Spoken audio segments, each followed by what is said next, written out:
Olá, hoje é quarta-feira, 25 de outubro de 2023. Amanhã, 26 de outubro, quinta-feira, vai ser lançado no Centro de Professorado Paulista, no oportuno endereço Avenida da Liberdade 928, Centro de Professorado Paulista, fundado, estimulado, incentivado pelo professor Solon Borges do Reis, mistura de professor e político, e elemento fundamental na democracia brasileira, lugar certo para o lançamento desse livro, Debate na Veia, do jornalista Fernando Mitre, que vai debater, como nos debates que ele descreve no livro, sob a coordenação do colega Boris Casoy, com as participações da professora Loretana Pancera, do professor Fernando Schuller e dos jornalistas Luiz Nassif, Sérgio Dávila e eu, José Neumann e Pinto. Nós vamos abordar os assuntos do livro, que é muito bem escrito, muito bom de ler, fácil, e que traz uma realidade concreta da liberdade, da luta pela liberdade na imprensa brasileira, principalmente no caso nas emissoras de televisão. Bom, neste dia eu estava nesta quarta-feira, 25 de outubro de 2023, eu estava me preparando para fazer um comentário entusiástico em relação à mudança de posição do presidente Luiz Inácio Lula da Silva e comunicar a vocês, na esperança de que vocês estivessem satisfeitos, querendo ver o meu comentário a respeito desse assunto, que é fundamental. Eu tinha aberto ontem o meu comentário, o meu último comentário, com a grande confusão que houve na zona oeste do Rio de Janeiro, em Santa Cruz, quando as milícias em vingança, uma milícia em vingança da morte de Faustão, o seu chefe, o sobrinho do grande chefão da milícia do Rio, chamado Dizinho, né? Todos têm apelido, queimaram 35 ônibus, um trem, deixaram muita gente apavorada e até hoje, até agora, a situação no Rio é de completo abandono e pavor. Aí abri aqui o meu computador e vi uma notícia que Lula disse que a guerra lá de Santa Cruz lembra muito, é comparável a essa situação de terrorismo lá no Rio. Quero lamentar profundamente, porque as situações parecem uma coisa interessante, olha, ótimo, muito bom, até que enfim ele reconheceu, porque ele tinha, na mesma segunda-feira em que houve a confusão, conversado por telefone com o Vladimir Putin e estabelecido metas para discutir paz na invasão da Ucrânia pela Rússia e nas bombas do Hamas em Israel e na reação violenta do Hamas no território da faixa de Gaza. Bom, quando eu parei para pensar, eu disse assim, olha, o Lula saiu de um engano e caiu no outro, por falta de conhecimento. E desta vez, sem nenhuma explicação para isso, porque é o terceiro mandato do Lula, é o quinto mandato do PT.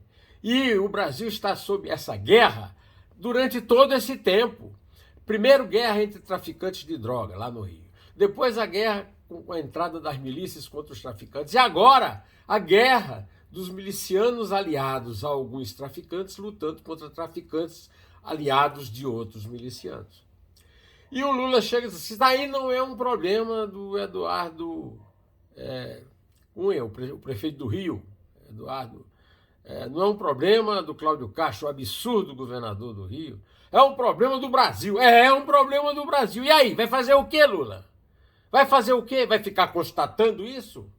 Já tinha sido, já é a terceira gestão, a quinta gestão do PT, já tinha tido mais do que tempo de resolver. Agora é o seguinte, vamos desdobrar o Ministério da Justiça em dois. Ah, mas não pode o Ministério da Justiça e da Segurança Pública, porque o nosso companheiro Flávio Dino vai perder o filé da Justiça e ficar com o osso da segurança pública. É assim que se resolve o problema no Brasil. Infelizmente é assim. Está trocando o presidente da Caixa para colocar um aliado do Arthur Lira. E mandou um jornalista, que não entende nada de segurança para o Rio, o sub do Flávio Dino, para ir enrolando, né, enquanto o governo não sabe o que faz no Rio, como o governo de São Paulo também não sabe o que faz com mais um assassinato de um adolescente numa escola pública em Sapopemba, na periferia de São Paulo. Pois é, meus amigos, é uma situação dolorosa, muito triste, mas não dá para comparar. Não dá para comparar um ataque terrorista surpreendente, matando muitos com drones, com mísseis, com a situação preocupante que é a ocupação dos bairros da periferia do Rio de Janeiro pelo crime organizado, seja da milícia, seja do tráfico, seja dos dois juntos ou dos dois brigando entre si. Não dá, porque a responsabilidade daqui é muito maior do Estado, porque o Estado, quando eu digo isso, eu digo federação, ou seja, o governo federal, a unidade da federação e do município, ao contrário do que não é um problema, é um problema de todos, da comunidade, do Estado, do município e dele, Lula. Dele mais do que todos, porque ele já é presidente pela terceira vez nesse absurdo histórico que foi essa reeleição que o Fernando Henrique inventou. Então eu quero deixar esse meu protesto veemente aqui, lembrando o seguinte: o miliciano Faustão, sobrinho de Zinho, chefe do grupo que atua na Zona Oeste, foi morto em ação na Polícia Civil do Rio segunda-feira. Houve essa repressão, nós já falamos disso. Isso aconteceu quando o governador estava parabenizando a polícia pela morte do Faustão. Veja o grau de alienação, de afastamento da realidade desse governador. Mas veja também o grau do Lula. O Lula faz esse comentário e diz assim: olha, este é um problema do Brasil, como se não fosse dele. E hoje mesmo saiu a Quest mostrando uma queda de 4 pontos na popularidade dele, exatamente pelo absurdo de nunca reconhecer a natureza terrorista do grupo Hamas. E agora ele vem atribuir terrorismo, como seguindo o Cláudio Castro, onde não há terrorismo, né? O que há é o seguinte: uma população em pânico. Por quê? A polícia mata o bandido e o bandido é vingado na população, no cidadão honesto que não matou ninguém, que vive honestamente do seu trabalho, que mora ao alcance deles, porque o Estado, 50% do território do Rio de Janeiro é ocupado por milícia e por traficantes. Os ataques deixaram a população em pânico, causaram caos no sistema de transporte. Tem um vídeo aí mostrando a ação usada de criminosos numa das vias mais importantes da Zona Norte do Rio na noite de terça-feira, ou seja, um dia depois do ataque coletivo, né?